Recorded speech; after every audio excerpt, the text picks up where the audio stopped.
Playspace Equity in Philadelphia map features an analysis of place-based inequity gaps for Philadelphia's youngest children based on demographic data, location of place spaces, and concentration of childcare settings.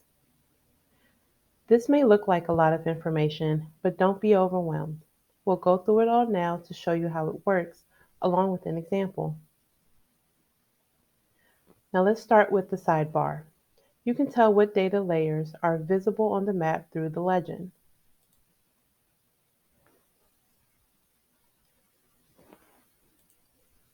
Next is the base map gallery, which you can use to switch, let's say if you needed to see the color gradients better.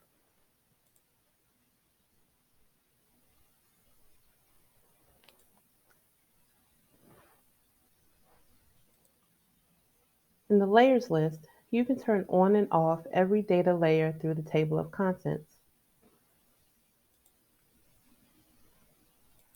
If you can't recall what these layers mean, remember to click on the legend in the sidebar.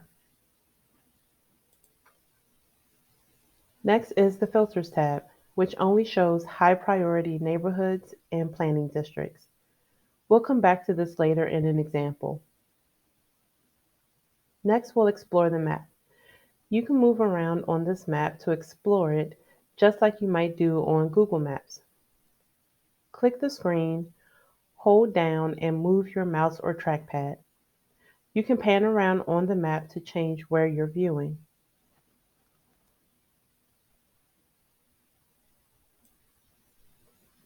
Use the plus and minus buttons or your mouse wheel to zoom in and out of the map.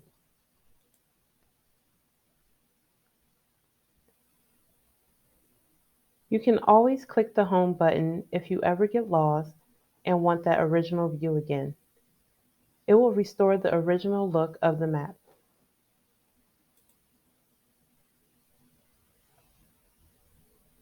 You can click on features on the map to see more information about them.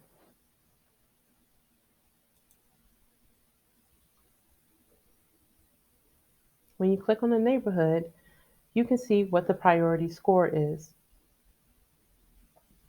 Now you're probably wondering what this priority score means. This means that by using 24 variables chosen by Kaboom and Childcare Aware of America to approximate childhood equity and place-based access, we determine which areas we should prioritize when considering future early childhood play and education investments. So, the higher the priority score, the more focus the area should receive when considering equity-based investments. Kaboom hopes to use this map to equitably consider priority neighborhoods for future place-based installations and a resource for others doing similar work across the city. So with that in mind, let's check out an example. Let's say you want to find the neighborhoods with the highest priority scores. Let's start with your original view of Philadelphia.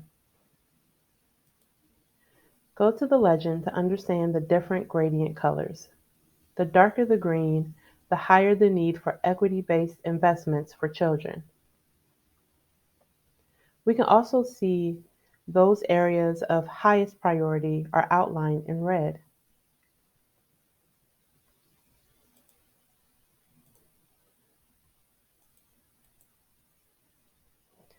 To focus solely on neighborhoods labeled high and highest priority, select Filter on the sidebar and choose High Priority Neighborhoods.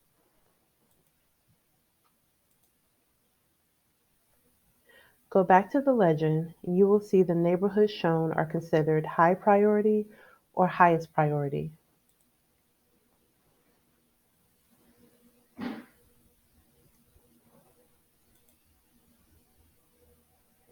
If you're interested to see what playgrounds or play spaces are nearby, go to the layers list where you will see the playgrounds layer already on.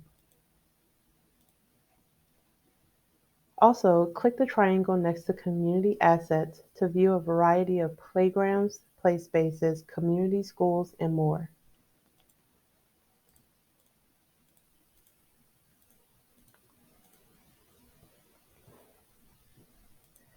You can also view what childcare providers there are around the city. On the map, click on any of these features to learn more.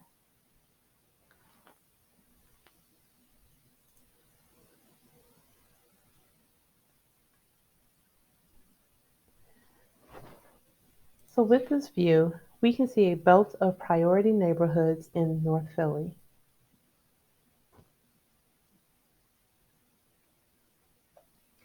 In the Franklinville neighborhood, there have not been many community investments.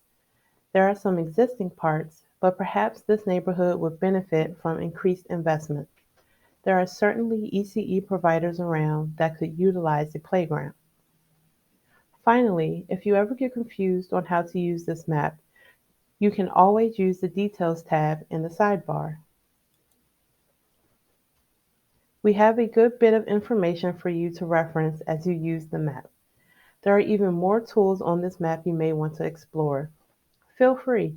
You won't break anything, and you can always reset the map or refresh the page.